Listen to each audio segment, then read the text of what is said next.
Nais lang sana niyang mag-iwan ng marka ng kanyang pangalan sa pader ng selda, pero nang tamaan niya ito may nalaglag na bahagi ng lupa. Nang hawakan niya iyon at bahagyang pigain, nagulat siya dahil malambot pala ito. Doon niya naisip na baka may paraan. Ang matigas na lupa, kapag tinamaan ng sapat na panahon at tiyaga, puwedeng maging buhaghag at iyon ang dalawang bagay na hindi mauubos sa kanya. Simula noon, napansin na may kakaibang bilanggo sa Shawshank, tahimik pero may ningning ang mga mata at laging may munting ngiti.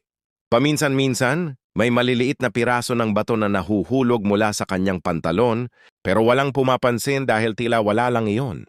Gabi-gabi, kapag walang nakakakita, lihim siyang kumikilos sa pader. Ang malit niyang gamit sa pag-ukit ay maingat niyang itinatago sa loob ng makapal na Biblia. Ngunit isang araw, nagbago ang lahat nang magsimula ang biglaang inspeksyon sa mga selda.